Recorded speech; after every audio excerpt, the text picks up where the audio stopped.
Well, hello, family, and welcome to another wonderful episode of Under the Influence. I am your host, Kevin Binion, and welcome to the show tonight. And I am so very excited about our special guest, which I will introduce in just a moment. But welcome to Under the Influence podcast, where we talk about leadership from various perspectives. And I am so excited again about our guest tonight. We've had some great guests over the last several weeks, but I am particularly excited about our special guest tonight. And so we are very, very happy to have here Dr. Grenae Dudley, who is the Executive Director and CEO for the Youth Connection in Detroit, Michigan, a wonderful nonprofit organization that's doing great things with young people in our community. And we are glad to have her. So I want to welcome Dr. Dudley to the show tonight and have her come in. And we are going to talk about leadership from various perspectives. And there you go. Dr. Dudley, you didn't have to go get all glammed up for me now. I did. No, you did. You're all good. But thank you for coming on the show tonight. Welcome. And we're so glad to have you here. And we're excited about what you have to say. So we're going to talk about leadership tonight. And we've got some questions. I sent some questions. Don't be surprised if we go off script because I usually just go with the flow, whatever that is. But so glad to have you and interested about getting your perspectives on leadership tonight. You have been the director of the Youth Connection for how long now has it been? I have to tell you that? Oh, my goodness. Yeah, you got to tell me. Our viewers want to know. You want to know. Inquiring minds want to know. 25 years. We celebrated our 25th anniversary this year. That so is Youth great. Connection has been around in Detroit, serving Detroit youth and families for 25 years. That is outstanding. You've been at the helm all that time. Initially, it was a project that was put together by the Greater Detroit Area Health Council, and it was funded by the Robert Wood Johnson Foundation. Okay. And I was so they had about 2 years of planning. And then I was brought in to run and to implement the program that was identified 25 years ago. So I have been at the helm for about 25 years. Well, let me tell you, based on what I know of you, they have the right person at the helm because you've done great things with that organization, and I can see the fruit of your labor, and so well done. Thank you. That experience, I'm sure Dr. Dudley has given you quite a few perspectives on leadership in our community, and that's really what I want to talk with you tonight. So tell me, let's start with this question. You know, leadership, when people talk about leadership, they talk about they got various definitions and ideas. When you think of leadership, what comes to your mind? I think for me, leadership is the opportunity to make a difference, and the opportunity to teach, to inspire, to challenge, and also be in a position to challenge the things that are not going right, to stand up for your organization or the people that you're leading, to assure that the direction or the vision that you have, that get them from point A to point B, always keeping sight on what that vision is.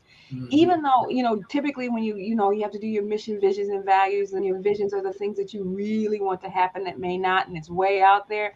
But if you are dead focused on that vision and understand in order to get there, no matter how long it takes, I have to make sure that I can teach, I can inspire, and I can challenge. That's wonderful. Now, you said something very interesting in that opening statement. You said correcting things when things don't go right. What do you mean by that, when things don't go right? How can leadership not go right? We make mistakes. You make mistakes or things change. Or, for example, a nonprofit leader is always, being in a nonprofit, like, it's a challenge of always making sure you have the resources to do the job. And that the resources that you typically get for a nonprofit organization it's directed for exactly what they're going to fund. So what happens when my kids need food? Or what happens when my family gets kicked out of their homes?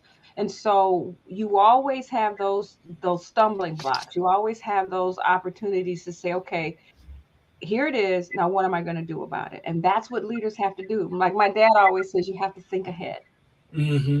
Those are some very practical applications that you just spoke of, especially regarding particular, shortcomings in our community when we don't have the resources. How have you been over your years at the helm of the Youth Connection? How have you been able to navigate during periods when you haven't had all the resources you wanted? You know what? We lost funding because the grantor lost funding, and therefore it trickles down, and bam, it hits you. And I remember my board president asking, "Well, what are we going to do?" And I said, the only thing I can do is pray. And that was just an absolute true statement. And we went from 8 staff down to 3. Wow. And those staff stayed with me. So we had to look at opportunities. How do I retain the staff that I do have? And what is it that we're going to do? And we look for those opportunities. A leader can't just fall back and say, oh, well, it's done. What else can I do to make a difference? And then I learned something with the arts had a conference that I was invited to, and it said don't as a nonprofit, don't sell yourself as please help me. Sell yourself as, if you partner with me, it's going to be a return on your investment, and you want to partner with me because what I can produce and what I can give, and have the confidence to say that, and speak speak to power. This is, Mm-hmm. yes, I need your money, but let me tell you what your return on your investment and investing and what it is that we're doing is going to be. So you walk in there as not as the beggar, but you need to partner with me because I understand what it is that you need in this community, and I can deliver it. I like what you said there, Dr. Dudley, about the investment, and we have to get donors to look at their investment and what the return on that investment is going to be. Also, it's important, I think, as a leader, it's important that you make an investment in the people that are supporting your organization. And you talked about how your organization, you had to reduce your force to about 3 people for a minute. How do you keep your people motivated as a leader? How do you keep them inspired so that they want to continue to support the mission and the work? Well, one, uh, hear them. What are the challenges that they're facing by doing this job, and how can I help address those challenges? Two, what is it that they need to be productive?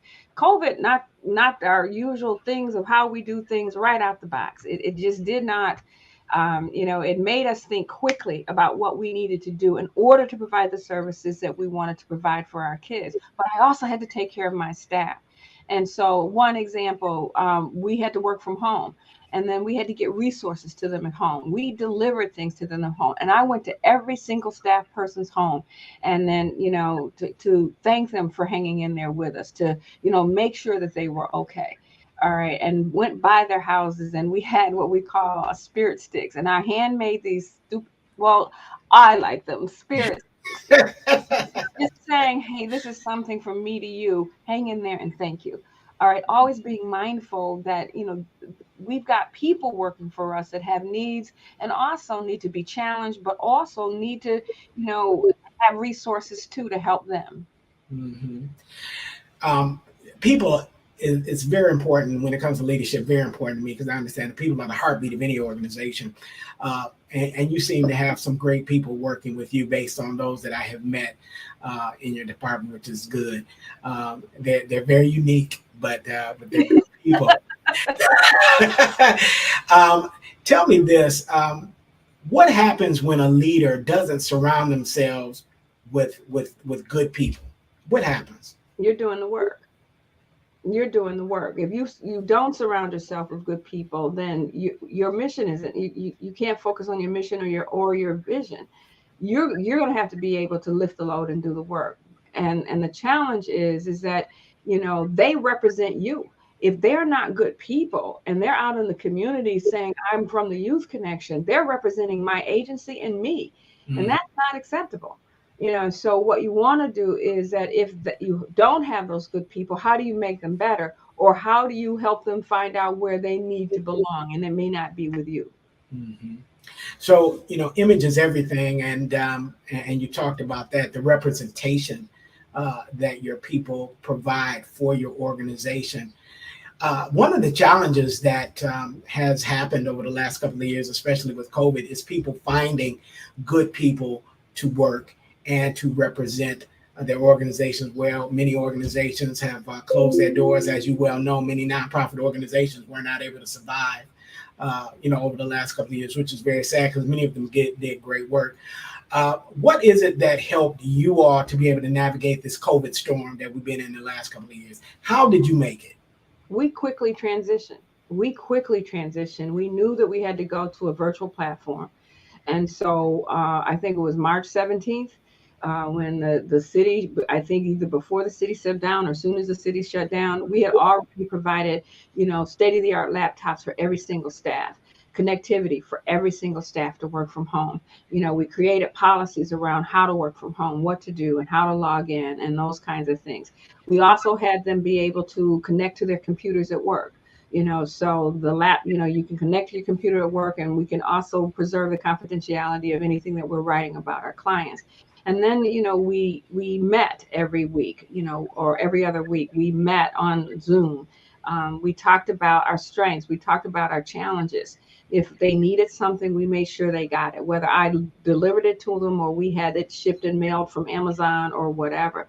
And then we had to work with our kids because some of our kids didn't have connectivity. So Jeff sent the connectivity thingies to their home to make sure that they could log in. Our kids had needed resources. So we immediately began to say, okay, my job is to do substance use prevention in one of my programs. But what we did was ask them, what do you need? Do you need food? Do you need resources? What do you need? And we provided that for them, or we connected them through those resources. So I think, you heard that the old adage, they don't care how much you do. They just want to know that you care. And Mm-hmm. that's how we got our kids and our families to stay connected. What did they need? For when they graduated, our kids couldn't go to prom or couldn't go to graduation. Yeah. So we had a caravan go by their house and blowing horns and balloons and everything to say, congratulations, well done. We had kids that presented at a national conference. 500 people logged on from across the country to hear my kids present. And not only that, at the end, and we were the last day, the last session, right? And that, so you think by the end of the session, we'll probably have 5 or 10 people still on. We had 489 people still on at the end of that session, at the end of the 90-minute session. So celebrating successes and putting our kids in position to be able to be those leaders and to share what they see as the challenges and opportunities. That is great. That's really outstanding. I hear your passion, uh, Dr. Dudley, and that's really good. How important is your passion to really the outcomes that you desire? Is that what really motivates you? What really motivates you to continue to do this work? You've been at this for 25 years. What really motivates you to continue to do this? The ability to make a difference and to see that I've made a difference, to know that that one kid, the one kid that we touched made it. And I know we've got lots of kids who made it, but every single one of those one kids that do something outstanding, or just do something that they wanted to do to succeed. My young men that come in and put our lab together. All right, those are the things that say, well, oh my God, this is awesome. Or Mhm. the kid that calls you back after being away from your program and says, Dr. Dudley, it was because of the youth connection that I'm here. All right. Or to see my kids as police officers, to see my kids as teachers, to see my kids. And when they run into you on the street and you go, that's why I'm doing what I'm doing. Mhm. How important is your personal reputation to the success of your organization? We know that organizations are successful. Leadership plays a key role, but there are organizations that don't have great leadership. How important is your personal reputation to the success of your organization? I think it's extremely important because um, folks who fund us, folks who rely on us to provide services for their children and for our funders, integrity is key. All right. My word is my bond. That's what my mom used to say all the time. My word is my bond. And if I give you my word, then you can count on it coming through. If I can't do it, you're going to find out why I can't do it. And I think there's a phrase that my pastor has said over and over again: don't let your aspirations take you where your character can't keep you. And Mm, that's extremely important, because one, I want you to count on my word. I want you to know that we will do everything that we can. And if I can't do it, I'm going to tell you. So I think that, it's really about our ability to um, do what we say we're going to do, and then challenge ourselves to go above and beyond what we think we can do. mhm. You talked about that word integrity there. It is very key. Every leader, you can't be a leader unless there's somebody following you. Uh, the individuals that follow you, your staff, your team that follow you, um, what would you say if they were here on this broadcast right now with us tonight? What would they say about you? What would they say about your leadership? I think depending on who you ask, I think, but I think all of them have respect for me. I Uh, think that, we met, Hap came back and he called me first. And so I think that they would say that I'm fair. They would say sometimes I'm challenging, and sometimes, no, this is what we have to do. This is the road we have to take. And then, allow them to talk to me. My door is always open, and allow them to understand that this is the vision we have for our agency. And my expectations are for you to make sure that we can meet it. We always try to under promise and over deliver. mhm. You work with youth primarily. That's your focus, and you provide support services for youth. Um, one of the challenges that I see with young people in our society today is having a lack of respect for adults. Um, what have you guys done to try to bridge that gap and allow youth to know that they can actually respect you and the work that you do? Listen to them, Mhm. talk to them. There's this phrase that we use with our kids: not about me, without me. If Mm, I need you to do something, if I need my kids to change and to do something, why don't we ask them what it is? I said, this is a great example. We had a promotion early on in the Youth Connections history where we were trying to get kids to participate in after school programs, right? mhm, And so we paid thousands of dollars for a top rated advertising firm and a media firm. And it was really very interesting. And they came up with this big, huge, the stop sign with the X, the circle with the X down mhm, the middle, and that kind of stuff. So we then took it to the kids, and we said, well, what do you think of this campaign?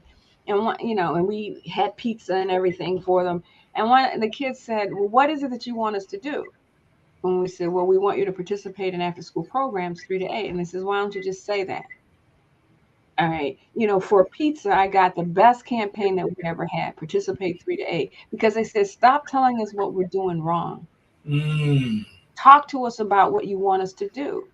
All right. So that's talking to them, listening to them, having them share their ideas about what will work for them.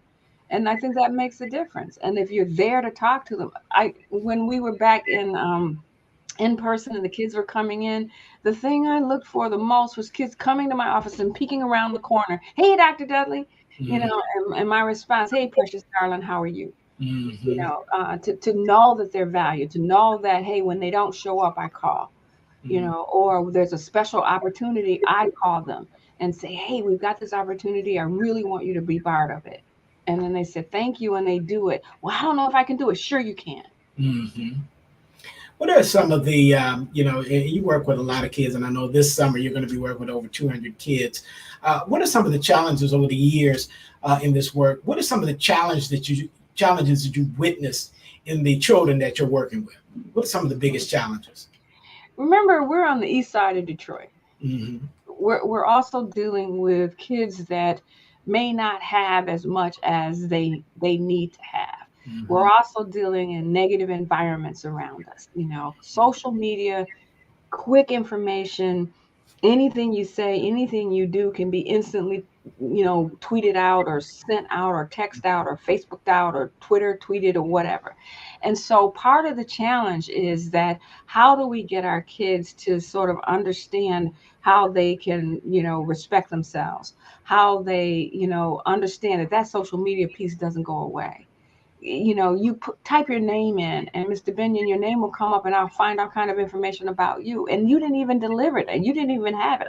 I rarely go on Facebook, but you can type in my name, and all kinds of information will come.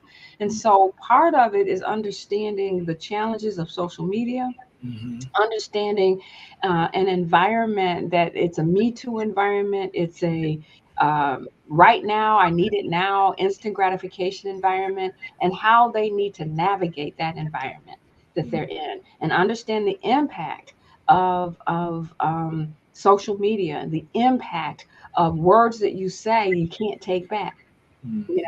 And one of the things on this text, you can't see my face, you can't feel how I'm feeling about what I said. That if I mistakenly hit the cap button and text something and sent it, then you say I'm yelling at you, but you didn't see me, you didn't, back in the day when you could hold me or touch me, or be there to experience what I'm feeling and what I'm saying. And our kids, that challenge is there for them. That's been a very difficult one, and there have been many conversations on all kind of media platforms talking about the role that social media has had on our children, and the negative effects as well as the positive effects. But I want to take that just a step further. I want to talk about the effects that social media has on boys versus girls in your world. What are you saying in terms of who's most affected by social media, boys or girls? I think they both are, and depending on what it is that what they're faced with. It was really interesting. We had a youth summit on mental health, and the 11th precinct took the lead in that, and they did this youth summit on mental health. And one of the things our boys were saying, that it was difficult for them because you have that, the whole issue of you got to respect girls and all of that kind of stuff, and their response was, we have to get respect. How do I deal with a girl that's coming up on me, or making moves on me that I don't appreciate? If I push her away, then I'm being, I'm hurting her or doing something else.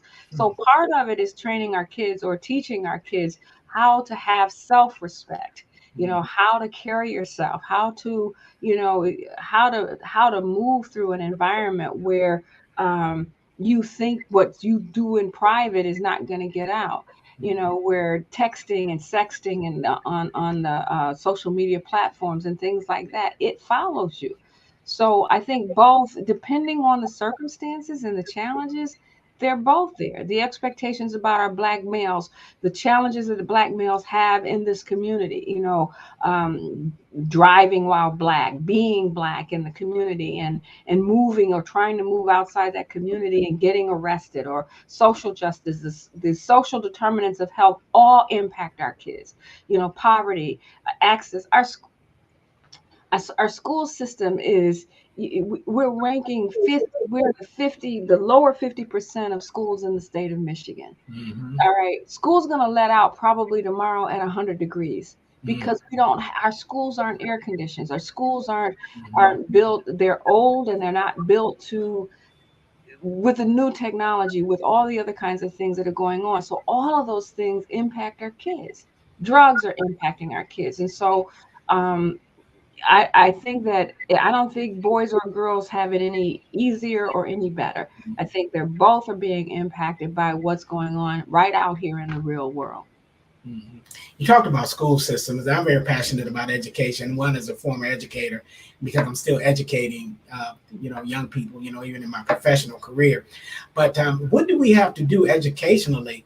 We've got, like you said, we've got these old buildings that were built in the early 1900s, and times were different then, and culture was different then. But what do we need to do to fix the brokenness of our school system, if that is indeed a major a major part of the village, so to speak? What do we need to do in order to fix it?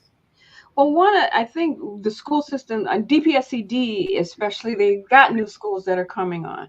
they're closing the old schools. It's going to take time. And I think that we have to make sure that we support the decisions, or we support the opportunities. If they're building that new school, oh my goodness, let's make that happen. If we've got school board people that we need to vote for the people that are going to make a difference and are not there to say, hey, I'm on the school board and it's about me. It's got to be about our kids. It's got to be about the best education that we could provide, making sure our kids have access to the resources in the school. The school system had to do a 360 when they had to send those kids home. All right. And so my concern is, are our kids going to be caught up because they went home without internet connectivity? So why aren't we then, hey, wait a minute, where's the city of Detroit? Where's Comcast and all those people to make sure that our families and our kids have access to the technology that they need to stay abreast of things that they have to do in school, especially if we ever have to go back out. All right. But even in the school, all right, if you go to schools that are not in Detroit and maybe, suburban schools with the technology and the labs and all of those kinds of things, why aren't they in Detroit schools? And why aren't we advocating for them? Mm-hmm. That's so very important. Let me kind of indirectly talk about this. So we're talking about leadership, and we're talking about leadership at the educational level. Do we have enough, and just in general, do you believe that we have enough of the right role models in the different professions for our young people to get an idea of what real leadership looks like? I do. I think that, we can't assume that the leaders are always the ones that are on television or have the high profile positions. We have leaders, and our parents can serve as leaders. What they not only see, our kids not only, hear what you say, but they watch what you do. And so the parents have to take ownership in terms of being the leader, that parent, to lead that kid in the right direction. We were talking to some of our returning citizens, and then one of the things that they said, we're talking about generational issues. All right, that are impacting our community. So the responsibility isn't for Dr. Vitti or the mayor or the governor, et cetera. It's for the person that I sit and see every day. All right, to serve in the role of a leader. That's my parents. That's the teachers. That's the pastors. That's everybody that touches our community and touches our kids. And they have to be those leaders with that integrity that we talked about, and leadership to make a difference, as opposed to be, to benefit me. All right. Because when you have those leaders that they're only there because they want the position, or they want the money, or they want the power, then it's all about them. We've gone through that nationally. We've seen it. All right. We're seeing it now. All right. So it's leaders are not just the ones that are the high profile folks. They're the everyday leaders, like NPO Malone and NPO Robinson at the 11th precinct, who really single-handedly sort of cultivated this mental health fair. All right, we've got youth leaders that folks are listening to. Was Anthony White, the leader of Detroit Choir. Weren't you proud when I could look at that clip every day when they got the golden buzzer. All Yeah. right, they represented nationally. Those are leaders in those kids and leaders in that director. All right, so we have leaders. It's not about a scarcity of leaders. It's about making sure that our leaders are doing the right things for our kids. So that word right there, if I can summarize what you just said, it's the accountability factor. How do we, and I want to go back to parents, because parents are the first leaders that their children witness. We have many children that rise above the environments of their home and go on and do great things. But then we also have some children who struggle with the things they see in their homes, and it just perpetuates those generational stereotypes. How do we? And I'm thinking about the Oxford shooting. That young man was 15 years old. His parents bought him a gun and gave it to him. How do we overcome that failure in accountability with our children? What are some things we could? That incident just happened to be caught, but we know that there's so many others like that. How do we begin to start holding the adults more accountable for the leadership roles that they set for our children? Well, one, they're accountable. What was it? The incident that happened, I think here was, where the parents were charged. Right. And so that may be one piece of accountability, the justice system in that regard. but the people that knew about it, the people that knew that this kid had challenges, or so there were a whole lot of folks that may have known. I don't know about that particular shooting but not only did he have a gun, he had protective gear. He had all of this stuff. And it's like, what is it for? And not asking the questions or not knowing. I need to know where my kids are. I need to know what's in I'm that parent that, I'm walking into this room, dirty or not. We're going to find out what's in here. But I have to lead by example as well. All right, what did he hear? What was he listening to? What, the social media, all of those other kinds of things.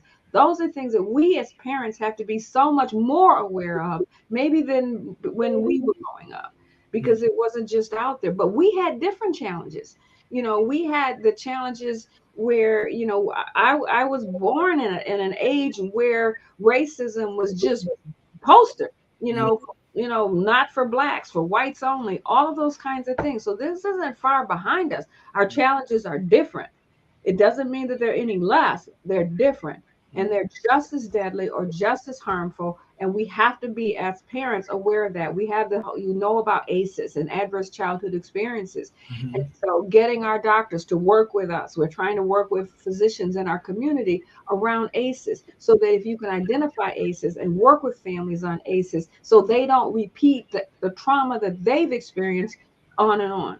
We've got historical trauma. We've got generational trauma. And those are the things that we need to continue to try to address in our communities.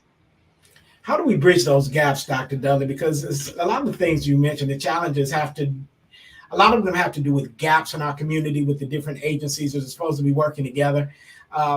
Communication, getting information out, getting information to the right hands of individuals that can really do something with it. That seems to be a problem in many communities. How do we close those gaps? Well, with us as a nonprofit, all right, I have to compete for funding. So I ain't gonna be talking to you about what I'm doing because I'm competing, you're competing for the same thing. We've got burned where an agency came, asked us all about what we were doing and how we were doing it, and we were just open and talking and things like that. And next thing we know, they took our information, got our grant. All right. But it came back to us, So it's not just about you do on paper all the things that you're going to say you're going to do. You got to have passion behind it to make sure that, you're doing you're doing what the right thing is. How do you bridge the gap is that we have to begin to talk to each other about what is it that we need to do together. This is how far I can go. What can you do to take it a little bit further? What can I do to support you in doing that? And so we're looking at ways to impact our community by connecting to other organizations that are working and doing some of the same things we're doing. Or I can refer my kids to this place to take off from there. The competitive nature that you spoke about, in my opinion, it shouldn't be that way. We shouldn't be, if we've got all of these agencies that are doing this great work, and that the last time I took a study in Wayne County, they were like, 13,000 nonprofit agencies in Wayne County alone. 11,000 in Macomb County, another, 12,000 in Oakland County. We got all of these agencies that are all doing this great work, but we can't seem to work together. Well, we're competing for the same funds, and I think that one of the things we have to look at is policies, looking at, wait a minute, if I do really good work, why do I have to continue to apply every 3 years? If I'm not doing the good work, get rid of me. Mm-hmm. All right. But now,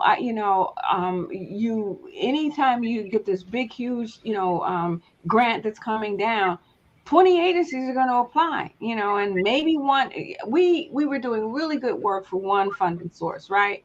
We were underbidded by $2 and we knew what it would take to do the work. Underbidded by $2. And so we lost the grant. That's what's happening. So I think that on one level, we have to begin to look at the policy structure. You have to impact those kinds of entities that are then saying, this is what you can and cannot do. Who has the money? He who has the money rules. Well, how can I influence the money? How can I influence those that, will fund me or won't fund me? And to stand up to that. We were told once we got a funding source from the state and not to mention any names. And Mhm. and we got it approved and everything. And one of the finance guy that oversaw our contract told us he wasn't going to pay us what we were due. And I'm like, well, why aren't you going to pay us? And he said, no reason. He just wasn't going to pay us the total amount that we had billed for, even Wow. though it was in our contract, it was laid out and it was approved by the program people. And then, we were expected to accept that. And I said, absolutely not. And not only that, I called the director of the department at the state and said, this is absolutely unacceptable. And how dare he say something like, and then said that if he wasn't going to pay, and if I didn't want to accept it, that he would come and audit us. And I'm Mm. like, I don't have anything to hide. Shoot your best shot. So, and my deal with the state was, if you want me to continue to do this program, take him off of my grant, give me my money, and then and to make sure that I understand what it is that you want me to do. You talked about you obviously are a leader with a great deal of integrity. Um, so when we're talking about funding in the nonprofit community, we know how important that is. So goes your funding, so goes your program, so goes your whole organization. Um, so it could be very easy for you to play the political game, compromise to try to get what you need in order to make your organization sustainable. But what about those organizations that don't have that level of integrity? What about those leaders that don't have that level of integrity and just willing to do whatever they can in order to get that money, but they're not really delivering, on their, their objectives, their outcomes, all of these things, their logic models are not, they're not really forthright. How do you continue to take the high road when you've got all of these people, you're all competing for money out of the same pot? We know what some of those other organizations doing. How do you continue to take the high road when you're seeing all this other stuff? Well, one, if I'm leading with integrity, my funding source is going to know that. And that one of the things we have the advantage is that the funding source calls us, can you do this? And then, yeah, we can take care of that for you. When you get a call in the middle of the night saying, we need you to do a presentation out of state, out of the city, up north somewhere, can you be there on Sunday? And you say yes. All right. So part of it is about delivering what you say you're going to do. Remember, I said that earlier. And those other agencies, they'll get found out. The funding sources, your data and your outcomes are not going to match what you say you're doing. And so when the other thing that happens when organizations don't function with integrity, your population that you serve is going to tell. You're not making progress, or you can't get through to them, or whatever. And so I think that it'll find its way out. I mean, it's frustrating, but they'll find their way out. I mean, a lot of our funders, especially the funders in Detroit and in Michigan, they expect outcomes. They expect you to deliver. They have audit. We've got all kind of audits. We have all kinds of site visits. We have all kinds of things that we say, this is what we're doing, but come and see. So that's one of the things. I don't think you can get away too long with not doing what you promised to do, or what you're being paid to do. Let's put it that way. Mhm. You said something earlier that that you learned from your mom, that your word is your bond, and I know that that's key. And my dad told me the same thing. That's key in integrity. How do we? And I want to go back to youth for a minute, because one of the things that I am seeing is a disconnect between youth and adults in terms of the trust factor. Um, how do we get, because you've got a few years of wisdom on you, I've got a few years of wisdom on me. How do we get our young people to trust in that wisdom that's going to prevent them from making a lot of life mistakes? How do we get them to do How did our parents get us to do it? that? Where they use the belt, the back of the shoe, their hand, anything that they can get their hands on. No, but one of the things is that who, if you ask somebody, who you can trust to follow through. All right. And our kids are expecting the same thing.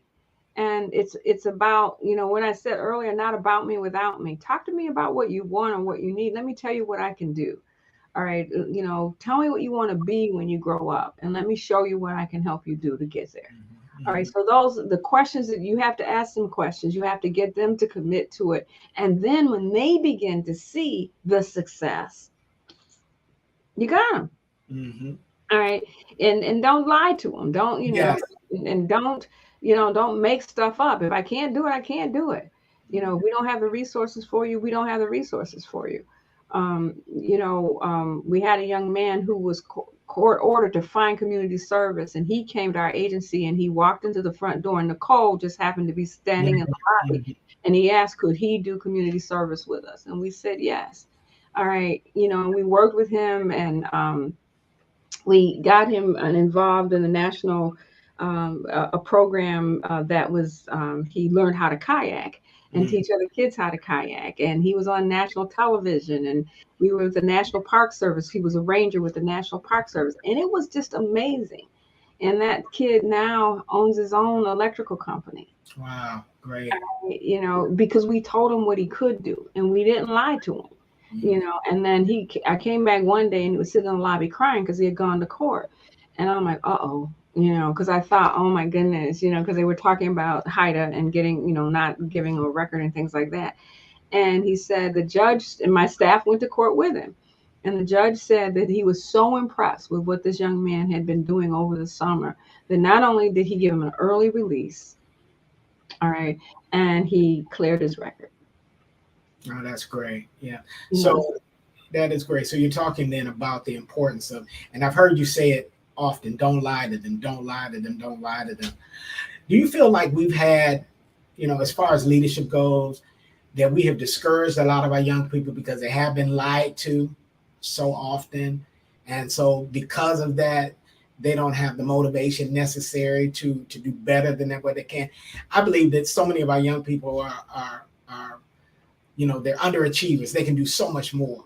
But if you don't have the people that you can trust to kind of motivate you, that kind of discourages you. Do you see that among leaders of our young people, that they've been discouraged a lot by the inconsistency of the leadership they've seen?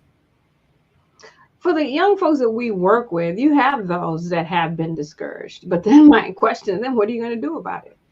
All right, you give them the opportunities. We have some really good leaders. There's one of our teachers that we work with at Pershing High School, and the principal at Pershing High School, and the vice principal at Pershing High School. All of them, they're firm, and you got to do what you need to do. But this, Mr. Edwards, he's incredible. I sat in his classes, and the kids, and he lets the kids talk to him. He hears what they have to say, but he says, okay, and this is what we're going to learn. And the thing I was so impressed with, it's a law and safety class, or police safety class, etc. And you walk in the door, and one of the young men in the back room, he stands up straight, and attention, and all of them stand up. So no, I think one of the challenges, we have substance use prevention, and we have data that says 20% of the kids in a school are vaping. 80% are not. Okay. And I think sometimes we tend to focus on the negative as opposed to what are my other kids doing? Correct. 50% of the kids are, or 40% of the kids are doing this, but yeah, but what, 60% are not?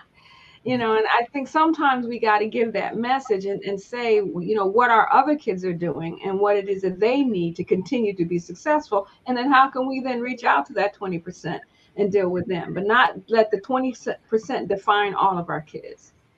Yeah, you talked about, and one of my pet peeves is, how the media, portrays the statistics. They know how to flip things to support their own agenda. Which that just bothers me to no end. But and you talked about changing the narrative. What can we begin to do to start changing that narrative so that the reporting is more accurate and really portrays what's really going on in our community rather than what sells? Well, part of it is, we can use the free platforms. We can use that social media platform to tell our stories, to tell our narrative, to talk about what it is that we're doing, to promote and to celebrate success, even if it's success. One of the things I'm really excited about is the Department of Health and Human Services are looking at and changing their perception of protective services and how they're going to, because who are the kids that are being pulled out of homes, those that are in poverty, those that lack resources and things like that. So instead of moving those kids out of their home and creating continual trauma, they're talking about what resources can we provide to these families to keep families together, kind of thing. And so, to celebrate that, and just and then to make sure that we are telling that story. Yeah. It's one thing to change the narrative, but if you change the narrative and only you and I know the narrative has changed, it doesn't work. All right. But then you tell the story. You get on, under the influence, you tell the story, you Mhm. share the information. But I have data, I have information, I have facts. What are the policies that I can influence or change? Our kids shut down a marijuana dispensary that was operating illegally in our community. Wow. They did it. And they Mhm. got all kind of recognition. And then as a result of that, we got, the chairman's award from a national organization, Community Anti-Drug Communities of America. And so they have a voice. And one, we want our kids to use it, but we also want to make sure that we talk to media about what it is that we're doing and how we're making a difference. Mhm. You mentioned a key word there. You're talking about they have a voice, and we have to use our voice to change the narrative. We should be more responsible for telling our story rather than allowing other people to tell our story for us. But what has happened, Dr. Dudley, to those leadership voices that used to be so powerful in our community, that used to, that we used to be able to rely upon? And what happened to those voices? Where did they go? Well, I think that they're still there and they may not be as vocal. I think they're there in a different capacity. Before, those voices were unique to us because we didn't have, I didn't pick up my phone and I open it up and print somebody's name in and I could see or hear or learn what they said or did. I have it. They're there. All right. And so a Martin Luther King became, his voice was big and looming because the media had to respond to him. They had to address him. One, we heard about him because he got arrested, the Selma marches and all Mhm. of those, and the Pettus bridges and all of those. And that's when you saw them. All right. And so now they're there. We have leaders that are articulate and talking, but they're not in I guess the media we're used to. All right, but they're still there. They're right here in this computer that you have in your back pocket. And so part of it is understanding that, you know, um, in a lot of instances too, you have those leaders where social media, every mistake you make is going to be highlighted. They're going to be people, especially if you're a leader for a good cause, they're going to come after you. We see it.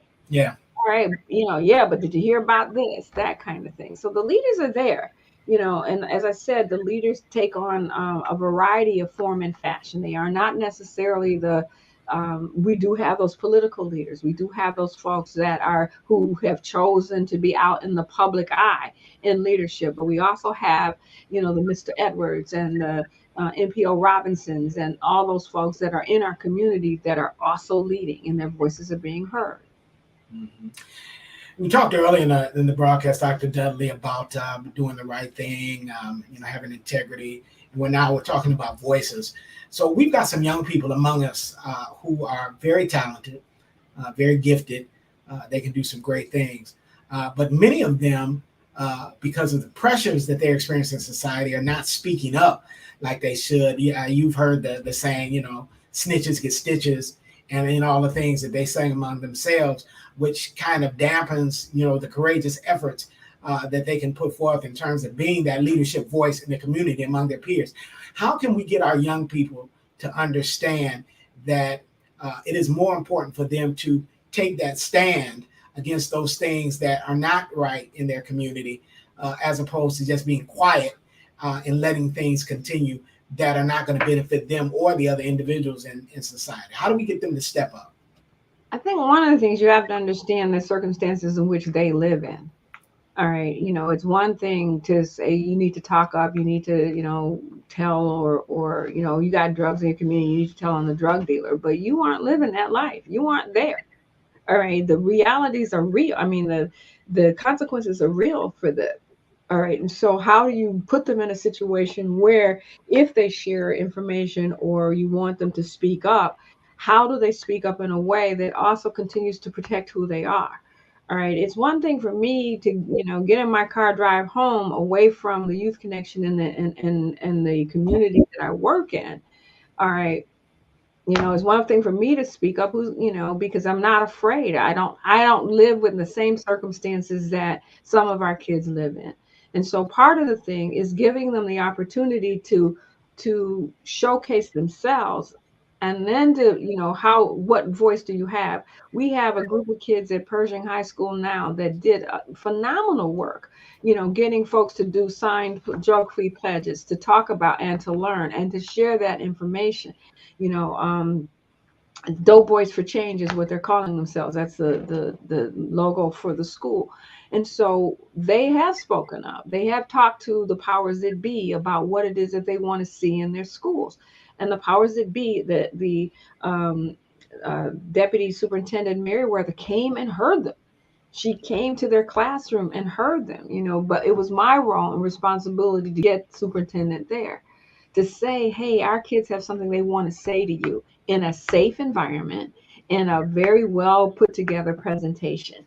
We have voices where our kids can show in a different way. The photo voice project that we did, and they did snapshots of what substance use looked like in their community, and it was phenomenal. So there are different ways in which they can share their story without snitching, but understanding the environment that they're living in, and the conditions under which they can share their story. And to do that requires courage. And even if you're not very obvious about the things that you're saying, because again, I do agree with you that we have to be aware of the difference between the environment that they live in and the environments that we live in.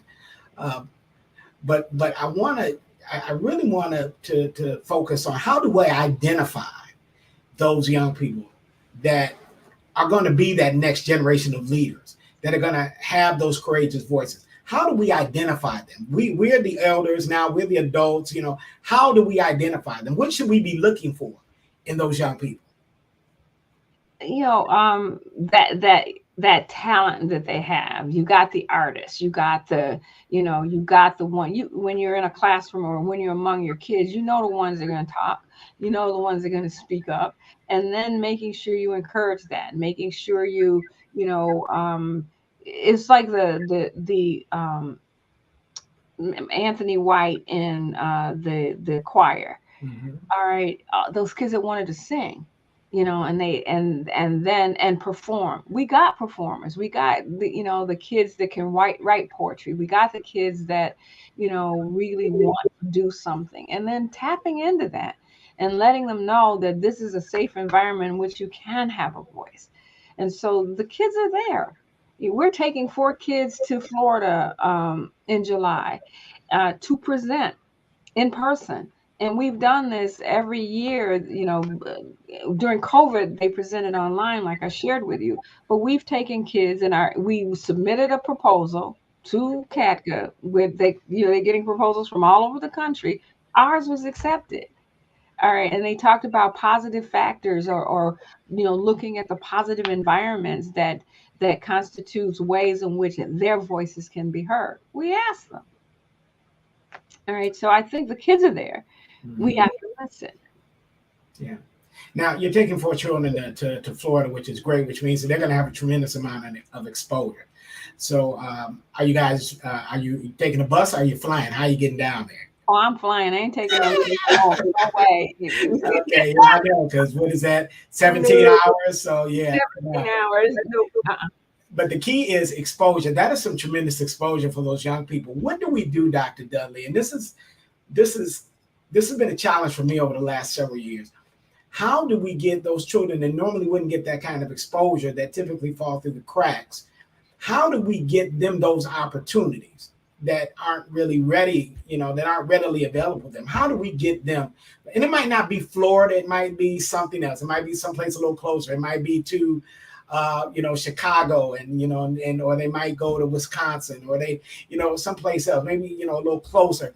But how do we get those children those great opportunities? Do we have enough people in authoritative positions of responsibility who are really pushing the envelope to get more of those opportunities for our children?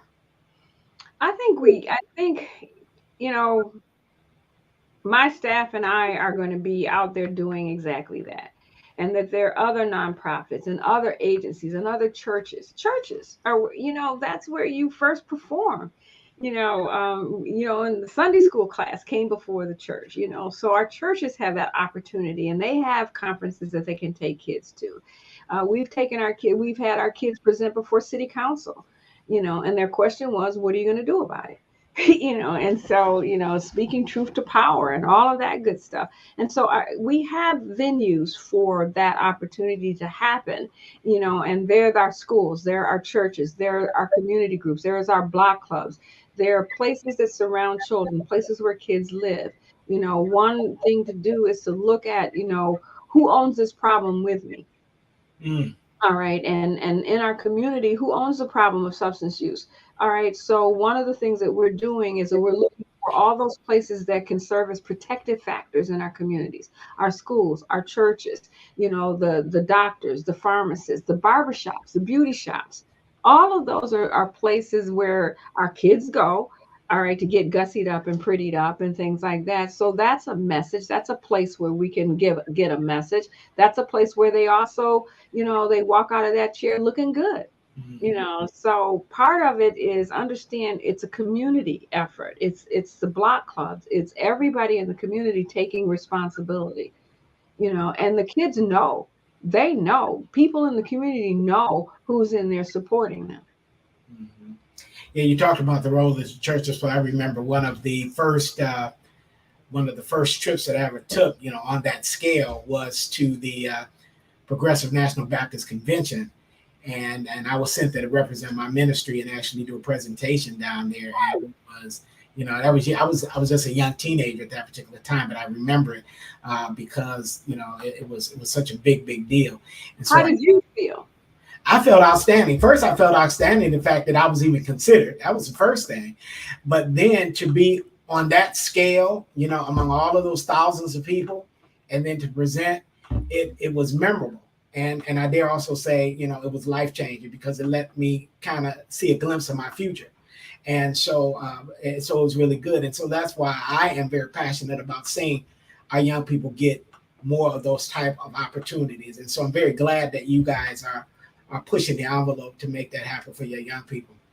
Well, Dr. Dudley, our time is up, and I know it. I tell people all the time, this is one of the fastest hours on the internet, but I really do thank you for being on the broadcast tonight. It has been a great time. I really enjoyed your commentary and your support. Tell the people, if they want to get in touch with the Youth Connection, how can they get in touch with you? What's your internet address, email? How can people, if they want to donate to the organization, what's the best way to contact you? Well, we're on, we have our website is www.theyouthconnection.org or .com, whatever. .org, right. .org. And through that, if they want to donate money or anything, of course, I am a nonprofit, so I'm always ask for resources and help if they want to volunteer. That's on the website, and they could see all the programs that we do: our substance use prevention, our health, wellness, and prevention division, our Youth Connection career academies. Right now, like you said, we got 200 kids over the summer, and we're with Grow Detroit Young Talent. Mm-hmm. We have Detroit Employment Solutions, and we also have a grant from the Michigan Department of Natural Resources, where we're taking kids to the great outdoor activities. We're focusing on those careers in the great outdoors. And so, so our cell phone, our number to the agency is 313-826-7099, 313-826-7099. But our website is also a way in which you can get in touch with us and find out all the things that we're doing. Well, thank you so much, Dr. Dudley, and we do support the Youth Connection, and we wish you well in your continued work. And you keep doing the great thing that you're doing for our young people and helping to raise up the next generation of leaders. Thank you so much, and we'll be sure to have you on the broadcast again. Well, thank you. We enjoyed you. Have a great evening, and thank you again for joining us. Well, family, another great time of leadership with Dr. Grenae Dudley, and I'm telling you, it was really great to hear perspectives on youth and leadership from our community, and it's great. And we're really happy that she joined us tonight. because it's important that we remember that our young people are our future leaders there and our today leaders. A lot of times we always talk about our young people being leadership for tomorrow, but our young people are leadership. They are our leadership today. They are our voices, they are our examples, and they are our role models. So we thank you guys very much for joining in tonight on Under the Influence. We hope that you will continue to join us on Mondays at 7:00 p.m. So as we continue to talk about leadership from various perspectives with leaders in our community, all facets of our community. So we're very, very excited about that. Tune in next week with us. We're going to have another special guest and talk about leadership from their point of view. And we're so very thankful. And pass the word along. Tell people to join in. You can follow us on YouTube. Go to our Facebook page. We're on Twitch. And we're also on Twitter. Follow us Under the Influence. Thank you again for joining us tonight. And remember, leaders lead from the front. Have a great day.